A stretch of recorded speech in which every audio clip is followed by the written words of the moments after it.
Assalamualaikum warahmatullahi wabarakatuh. Apa kabar sahabat inspirasi iman? Semoga Allah merahmati kita semua. Amin ya robbal alamin. Umair bin Wahab al-Jumahi kembali dari perang Badar dalam kondisi selamat. Akan tetapi ia pulang tanpa membawa anaknya yang bernama Wahab karena ditawan oleh kaum muslimin. Umair amat khawatir bila kaum muslimin akan menyiksa anaknya karena dosa yang telah dibuat oleh ayahnya.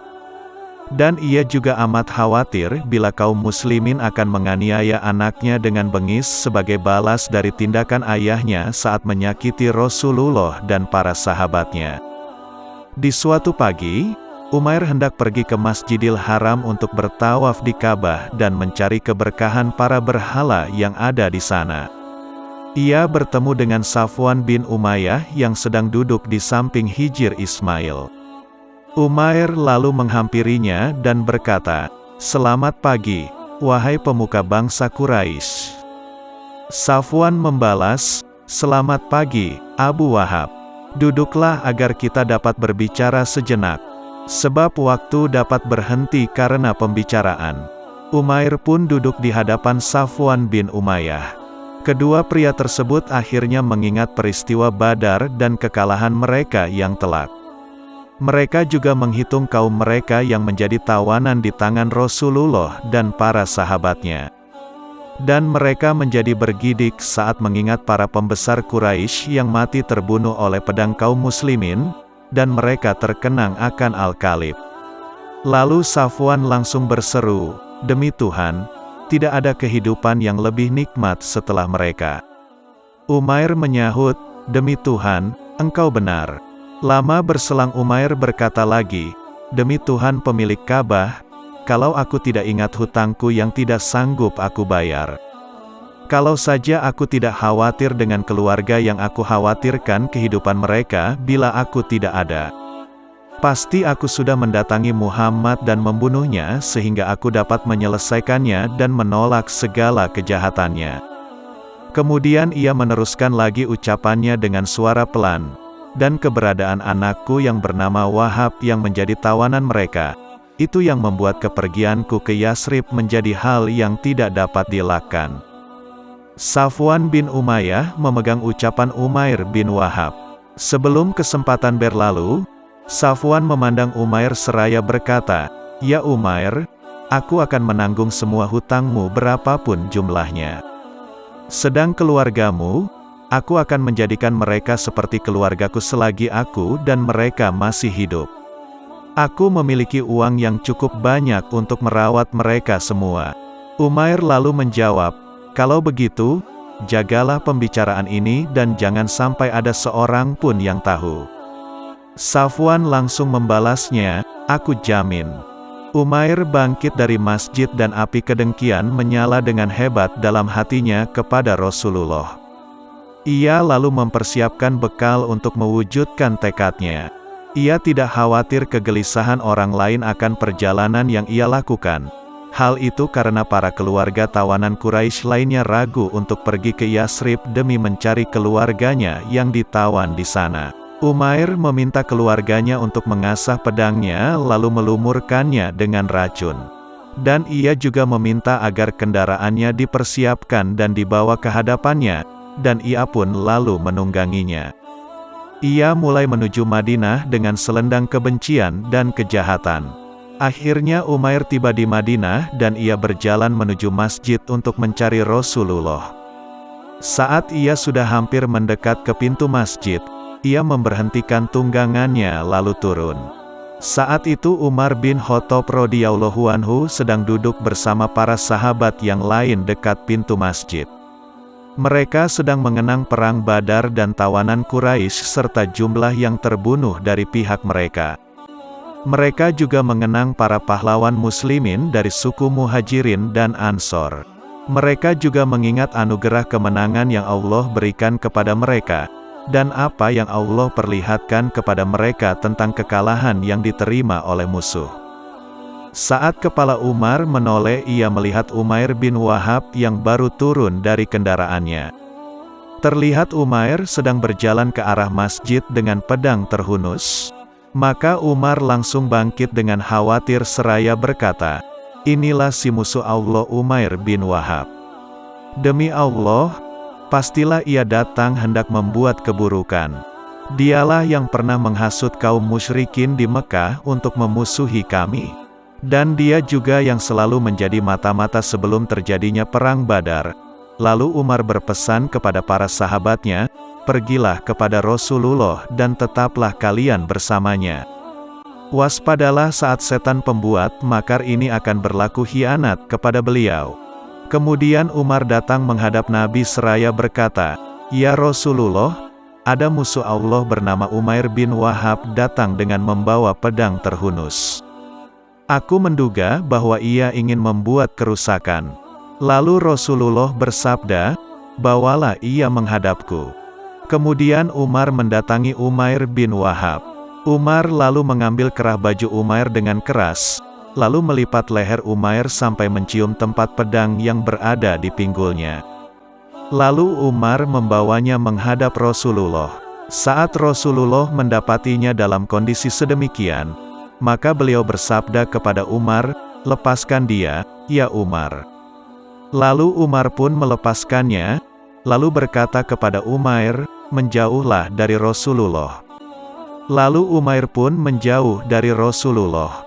Lalu Rasulullah mendekat ke arah Umair bin Wahab seraya bersabda, "Duduklah, ya Umair." Lalu Umair pun duduk dan berkata, "Selamat pagi." Lalu Rasulullah menjawab, "Allah telah memuliakan kami dengan ucapan penghormatan yang lebih baik dari yang kau ucapan, wahai Umair. Allah telah memuliakan kami dengan salam dan itu adalah ucapan ahli surga."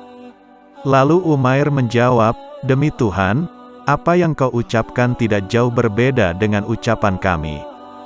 Dan jarakmu dengan kami hanya sedikit saja." Lalu Rasulullah bertanya kepadanya, "Apa yang membawamu ke sini, wahai Umair?" Umair menjawab, "Aku ke sini untuk memohon kebebasan bagi tawanan yang kalian tawan. Bersikaplah baik kepadaku dalam hal ini." Rasulullah bertanya lagi, "Lalu apa maksudnya pedang yang kau bawa di lehermu ini?" Umair menjawab, "Ini adalah pedang yang jelek. Apakah ia bermanfaat buat kami saat terjadinya perang Badar?"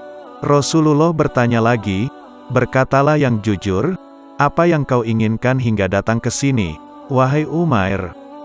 Umair menjawab, "Aku hanya datang untuk maksud yang telah aku sebutkan." Rasulullah bersabda, "Bukan. Namun kau pernah duduk bersama Safwan bin Umayyah dekat Hijir Ismail, dan kalian berdua mengenang orang-orang Quraisy yang terkubur di Al-Kalib lalu kau berkata, 'Kalau bukan karena hutang dan keluargaku aku akan datang kepada Muhammad lalu membunuhnya.' Lalu Safwan bin Umayyah bersedia untuk membayar hutangmu dan menjaga keluargamu agar engkau dapat membunuhku. Dan Allah adalah penghalang dirimu untuk melakukannya." Umair merasa terkejut sesaat. Lalu ia mengatakan, "Aku bersaksi bahwa engkau adalah utusan Allah." Kemudian ia mengatakan, "Dahulu kami selalu mendustakan apa yang engkau bawa dari berita langit.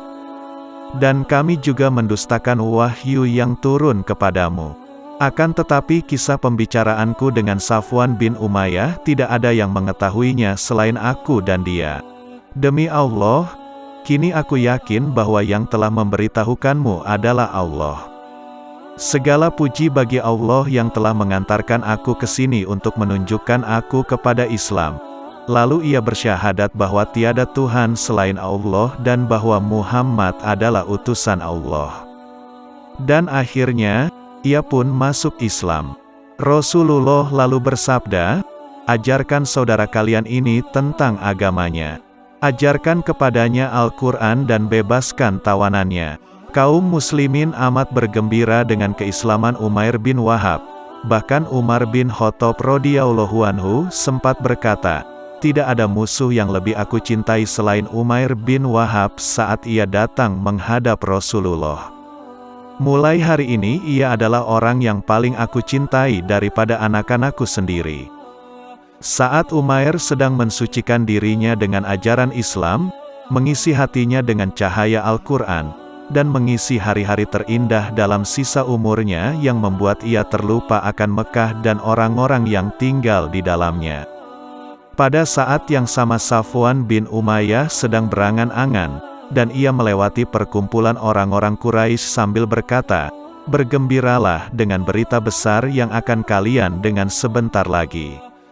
Sebuah berita yang akan membuat kalian melupakan peristiwa Badar." Setelah penantian cukup lama yang dijalani Safwan bin Umayyah, maka sedikit demi sedikit ia merasa kekhawatiran merasuki dirinya. Sehingga hatinya menjadi lebih panas ketimbang batu bara. Dan ia mulai kasak-kusuk bertanya kepada para pengelana tentang kabar Umair bin Wahab. Namun tidak satupun jawaban mereka yang dapat memuaskannya. Namun datang seorang pengelana yang mengatakan bahwa Umair telah masuk Islam. Begitu mendengar berita itu, seraya tersambar petir Safwan dibuatnya. Karena ia menduga bahwa Umair bin Wahab tidak akan masuk Islam meski semua manusia di bumi ini masuk Islam. Sedang Umair bin Wahab sendiri hampir saja menguasai agama yang baru dianutnya dan menghafal beberapa ayat Al-Quran yang mudah baginya sehingga ia datang menghadap Rasulullah seraya berkata, "Ya Rasulullah, dahulu aku adalah seorang yang selalu berusaha untuk memadamkan cahaya Allah. Dahulunya aku adalah orang yang selalu menyiksa para pemeluk Islam. Aku berharap engkau mengizinkan aku untuk datang ke Mekah untuk berdakwah kepada kaum Quraisy agar kembali ke jalan Allah dan Rasul-Nya. Jika mereka menerima dakwahku, maka itu amat baik buat mereka. Jika mereka menolak dan berpaling dariku, maka aku akan menyiksa mereka sebagaimana aku dulunya menyiksa para sahabatmu." Rasulullah memberinya izin dan ia pun berangkat ke Mekah. Sesampainya di sana ia datang ke rumah Safwan bin Umayyah sambil berkata, "Ya Safwan, engkau adalah salah seorang pemuka kota Mekah, seorang intelektual dari suku Quraisy. Apakah menurutmu apa yang kalian lakukan dengan beribadah kepada batu dan melakukan penyembelihan untuknya dapat diterima oleh akal untuk dijadikan agama? Sedangkan aku kini telah bersaksi bahwa tiada Tuhan selain Allah dan bahwa Muhammad adalah utusan Allah." Lalu Umair mulai berdakwah di Mekah sehingga banyak orang yang masuk Islam karena dakwahnya. Semoga Allah melipat gandakan pahala Umair bin Wahab dan memberikan cahaya pada kuburnya. Wassalamualaikum warahmatullahi wabarakatuh.